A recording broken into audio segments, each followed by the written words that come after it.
제가 1996년 여름에 우리 한반도 최남단이라고 하는 땅끝 마을에 간 적이 있습니다. 우리 육지의 남쪽 끝이기 때문에 땅끝이라는 이름이 붙여졌죠.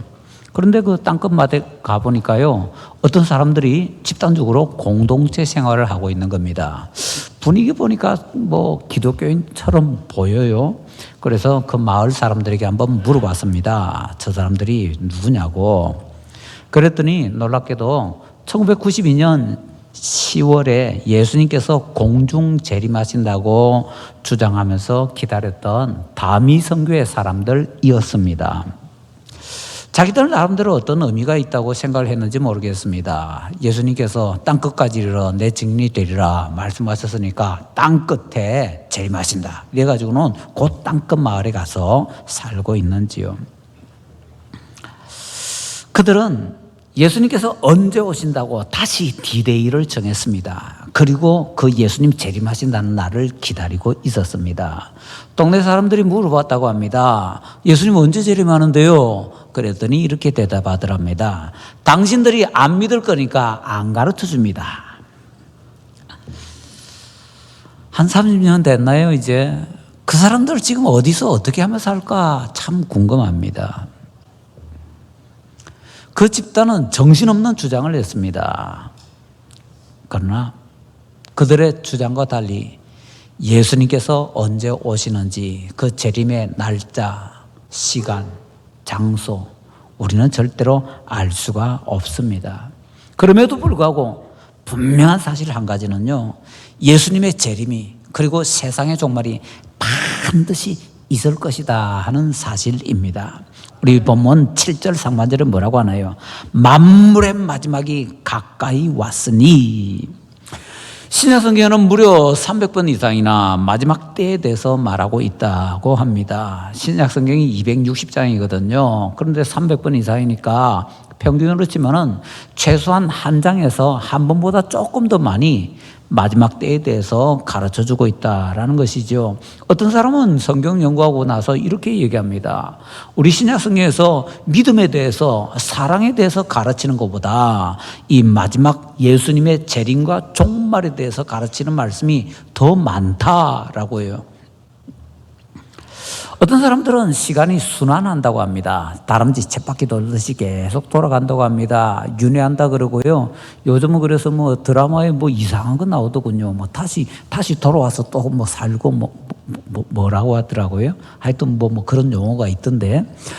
그런 식으로 생각들을 합니다. 자꾸 순회한다는 겁니다. 그러나 그런 사람들이 생각하는 것처럼 시간은 돌고 도는 것이 아닙니다. 시간은요, 활시를 떠난 화살과 같습니다.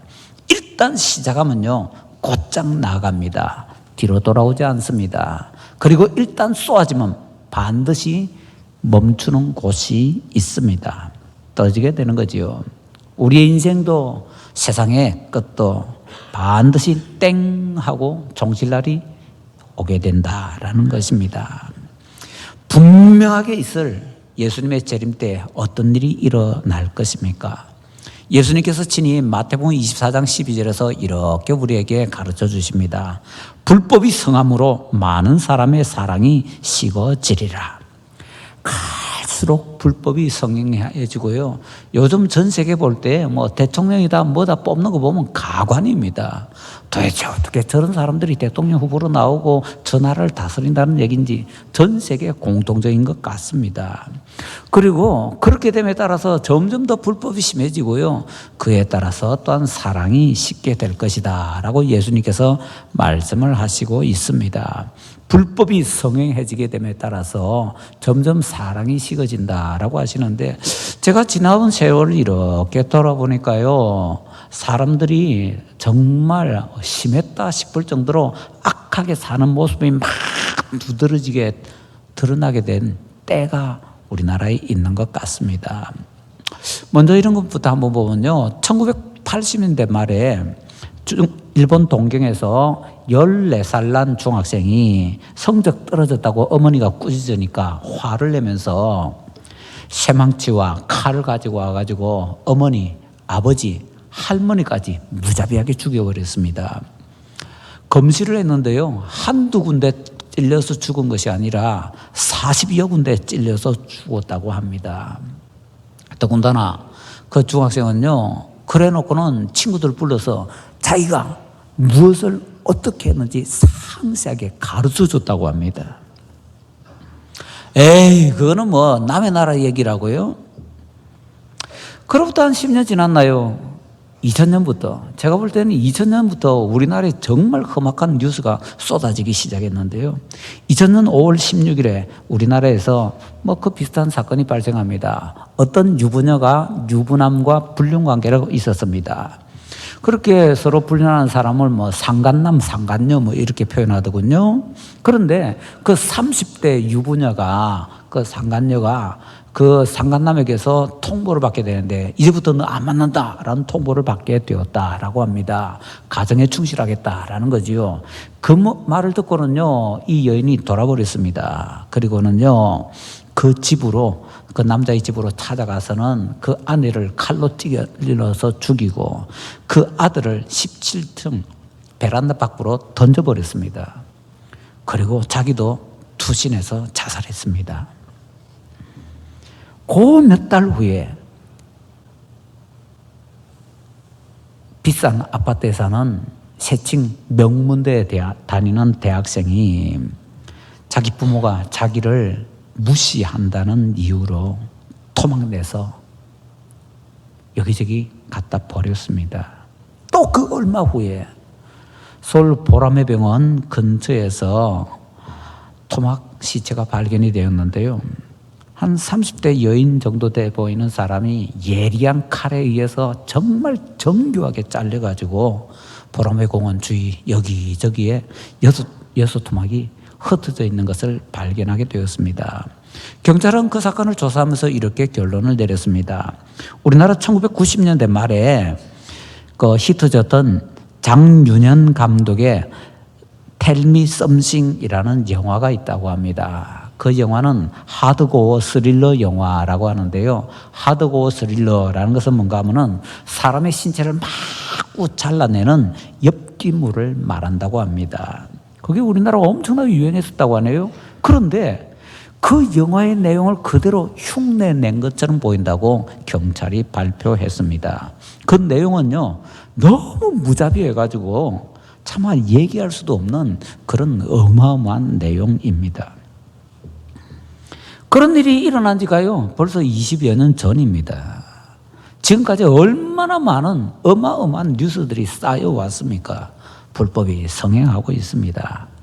이런 때에 시대를 조금 알기 위해서는 우리 성도 여러분, 한 번쯤 이런 거 한번 해보면 어떨까 싶습니다. 전화기 들고 116을 한번 눌러보세요. 그럼 어떤 기계음이 들립니다. 삐삐. 그러다가 갑자기 이런 소리가 들립니다. 다음 시각은 11시 24분입니다. 삐. 그리고는 또 삐. 삐삐 작은 소리가 들립니다. 그리고는 또 이런 소리가 들립니다. 다음 시각은 11시 24분 뭐 40초입니다. 10초 간격입니다. 그렇게 10초 간격으로 시각 알려주고 삐삐거리다가 삐거리고 뭐 이렇게 하는 것이 반복이 되고 있습니다. 그것은 현재 시각을 정확하게 알려주는 겁니다. 그런데 그 삐삐하면서 현재 시각은 몇 분, 몇 초입니다 하는 것을 들으면서 그냥 현재 시각을 알려주는 정도다라고 생각하지 말고 종말을 알려주는 카운트다운이다 생각하면서 한번 들어보십시다. 시대의 종말이 다가오고 있습니다. 점점 다가오고 있습니다. 그것을 우리 시대의 시계 바늘이 잘 가르쳐주고 있습니다. 지금은요, 대책 없이 세워라 내어라 하면서 살 수 있는 때가 아닙니다. 지금은 세상과 적당하게 타협해서 그냥 즐기면서 살 수 있는 때가 아닙니다. 시대를 볼 수 있는 눈을 가져야 됩니다.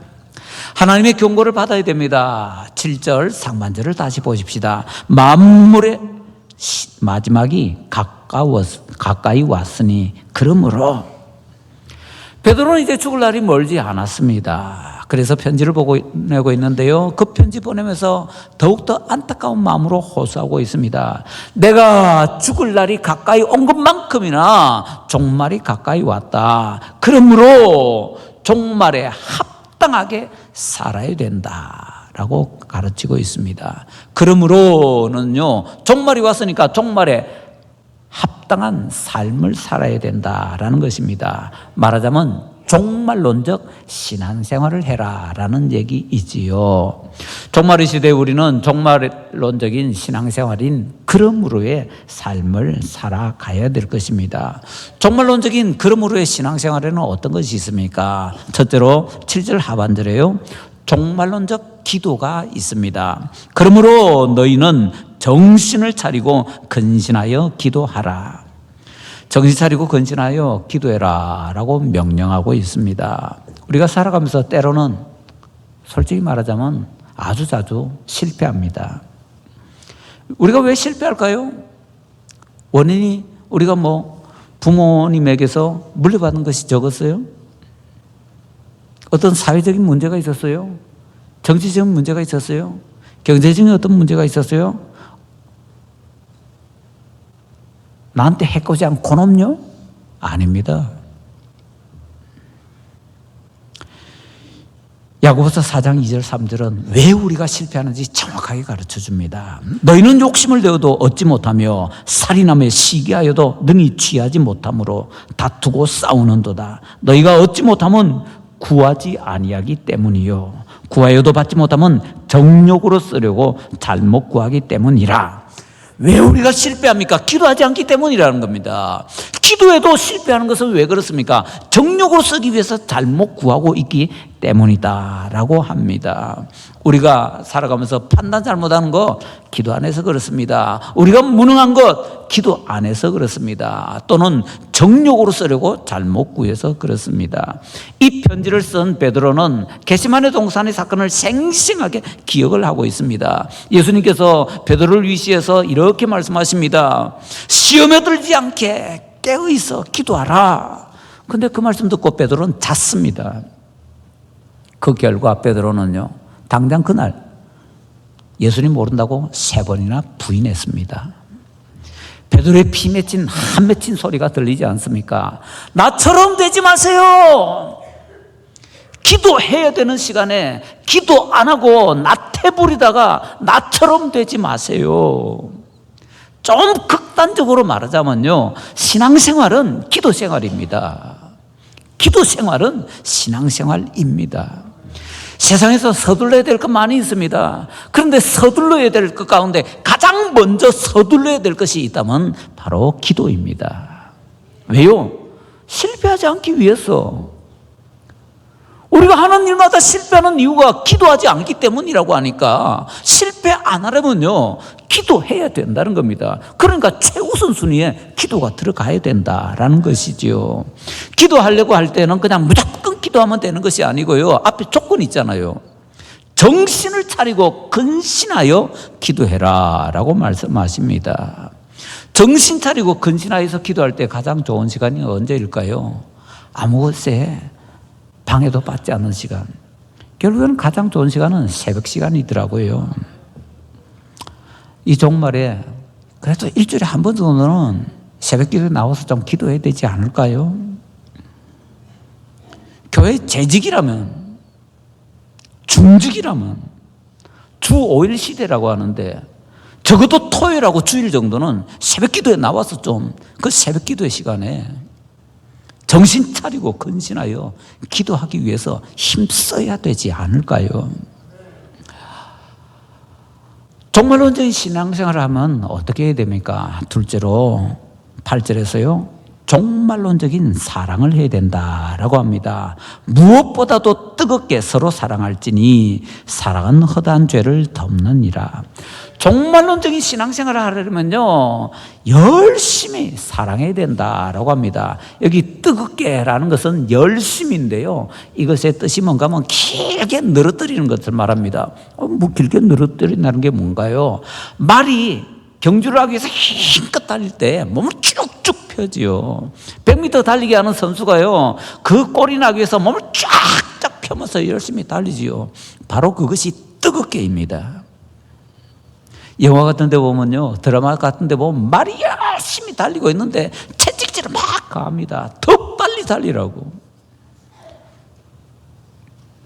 사랑이라는 것이 그렇답니다. 그냥 내버려두면 사랑은 할 수가 없다고 합니다. 사랑은 채찍질을 가해야 할 수가 있답니다. 그 채찍질을 가하는 게 뭡니까? 희생입니다. 아무리 작은 사랑이라 할지라도 사랑이라고 생긴 것은요, 희생 없이는 할 수가 없다라고 합니다.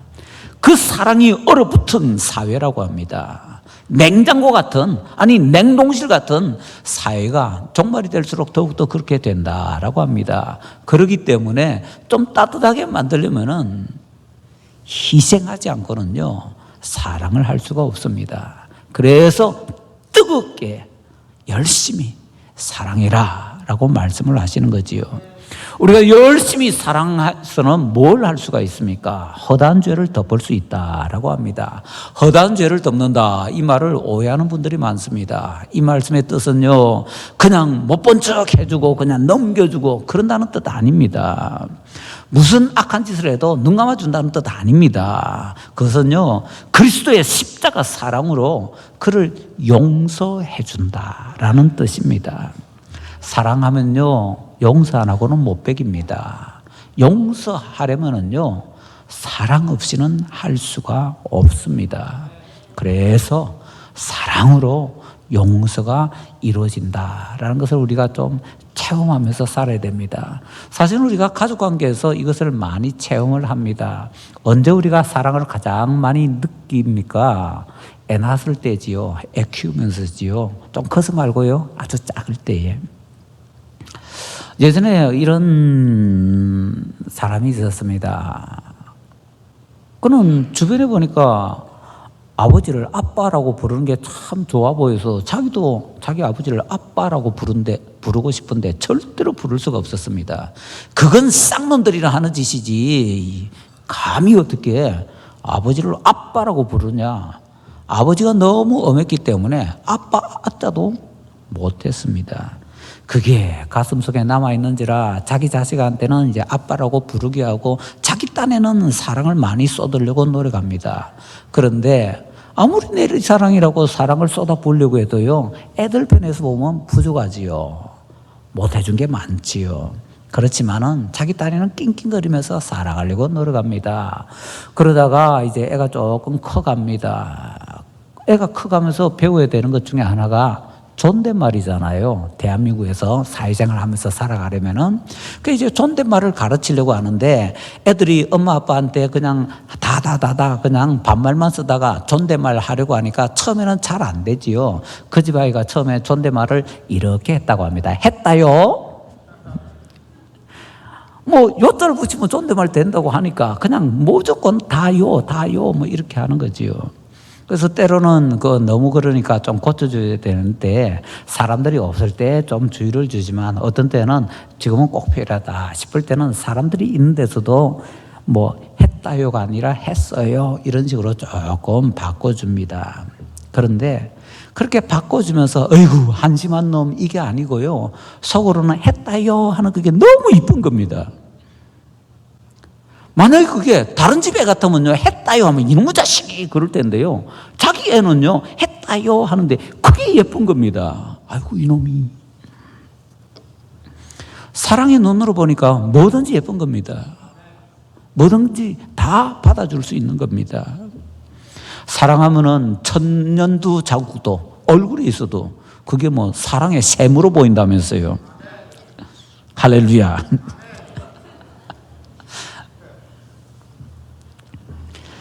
그런데 그렇게 사랑하다가도 일단 다른 일에 정신이 팔리게 되면은요, 마음이 떠나게 되고 그때부터 점점 미워지기 시작한다라고 합니다. 사랑이 조금씩 식으면은 점점 미움이 커진다고 합니다.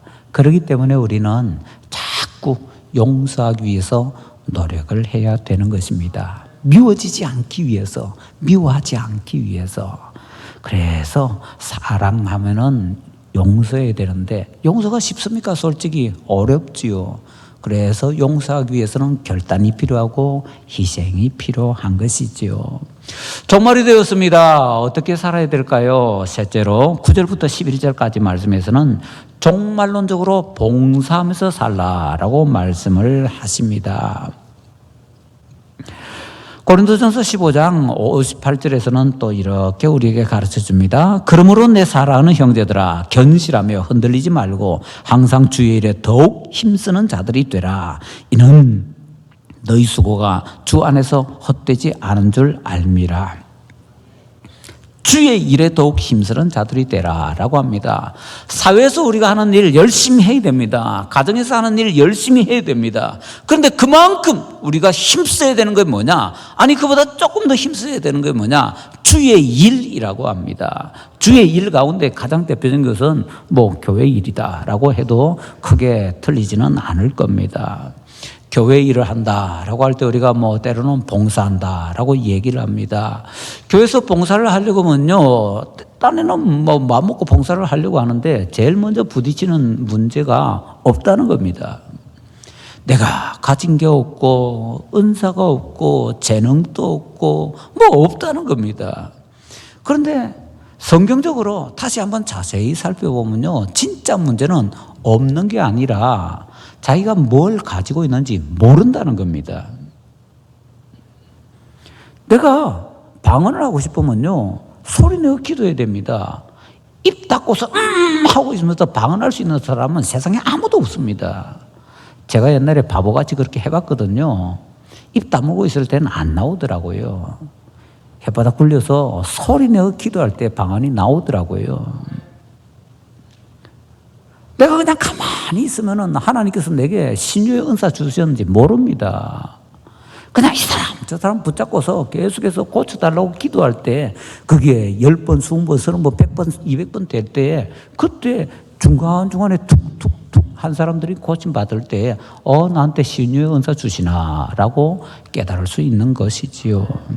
문제는 자기가 가지고 있는 거 뭐 가지고 있는지 모른다는 거지요. 그렇기 때문에 새로 달라고 하기 전에 그냥 이렇게 저렇게 계속 순종하면서 해보는 것이 중요하다라는 것이지요. 먼저 내가 할 수 있는 것 하면서 활용을 해나가면 된다라는 것입니다. 그런데 그렇게 할 때 어떻게 되는가?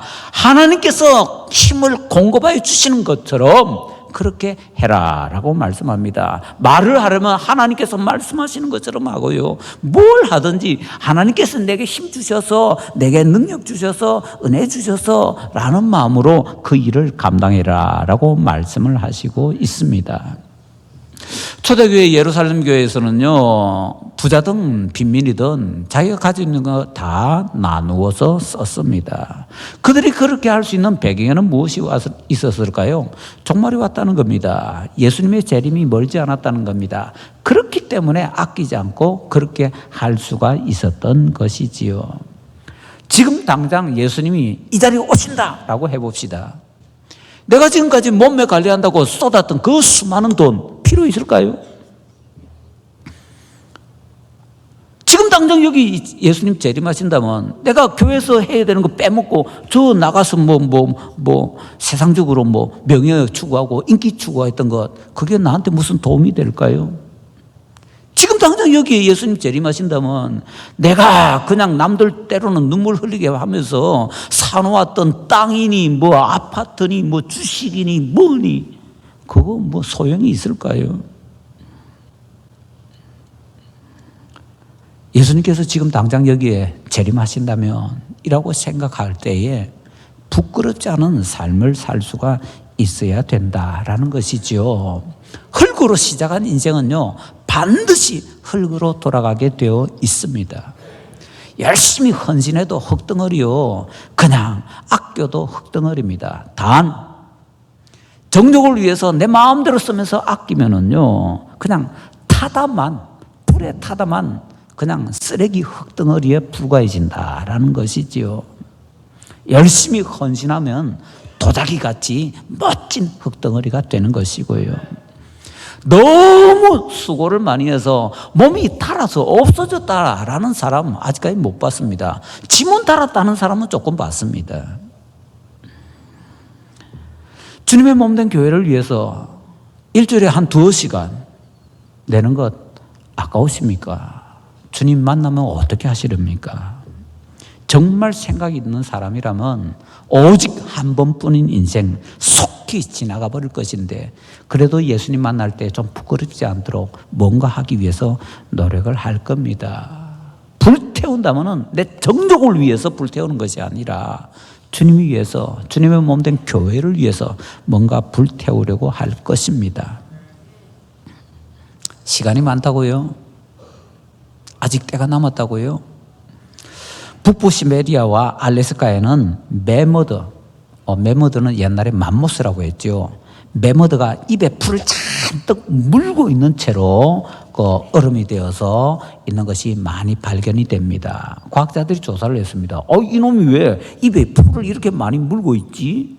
조사하고 나서 내린 결론은요, 이 매머드가 풀 뜯어가지고 이거 막 씹어서 자기 위로 소화하기도 전에 추위가 왔는데 급속 냉각되어 버렸다는 겁니다. 얼마나 갑자기 추위가 왔는지.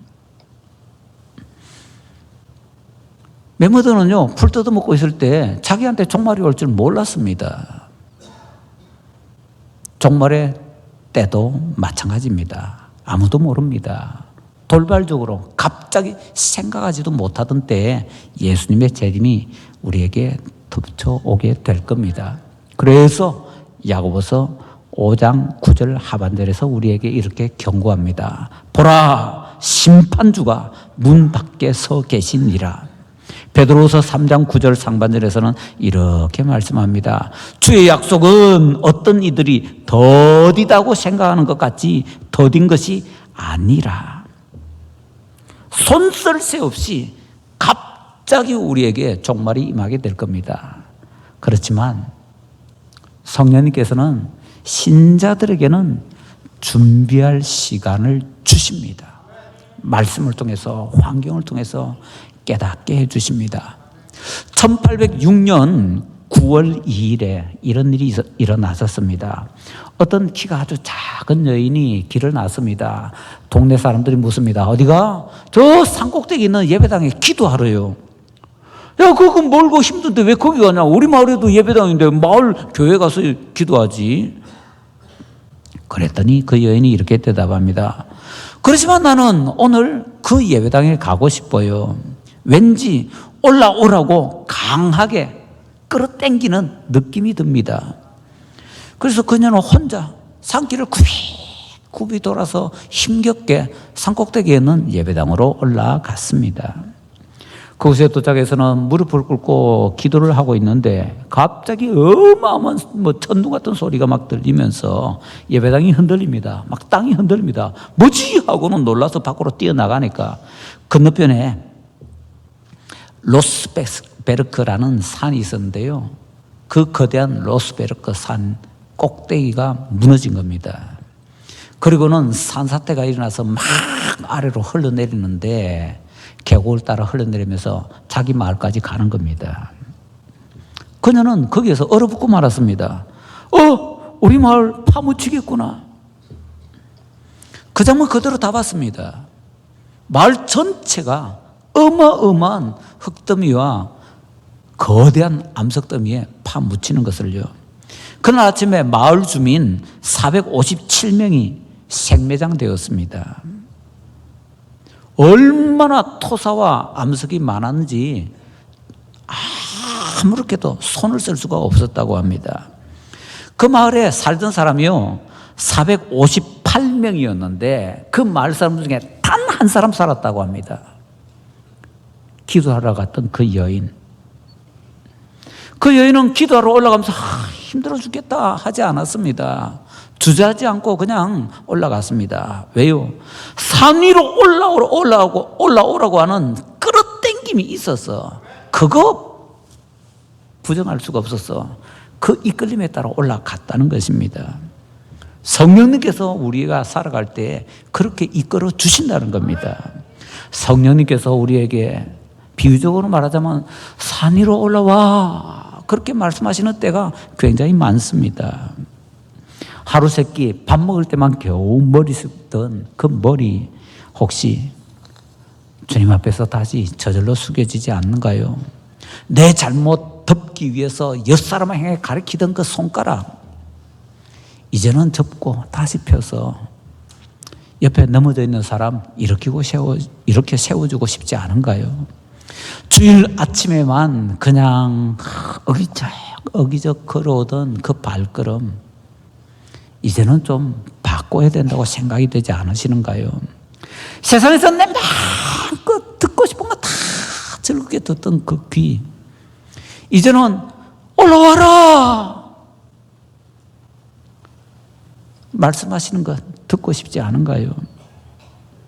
뭐 교회를 조금만 하면 교회 코가 꿰가지고는 뭐 옴짝달싹도 못하게 그냥 완전히 거기에 뭐 그냥 파묻힐 정도로 엄청난 일에 시달릴 거야 라는 그 마음에 누군가 와서 문 좀 열어줘 두드리고 계시지 않은가요? 예수님께서 부르시는 그 음성 외면하시면 안 됩니다. 사랑하는 성도 여러분, 말세입니다. 어떻게 하시렵니까? 이제 종말론적인 기도를 해야 되지 않을까요? 종말론적인 사랑을 해야 되지 않을까요? 종말론적인 봉사를 해야 되지 않을까요? 성도 여러분, 말세입니다. 어떻게 하시렵니까?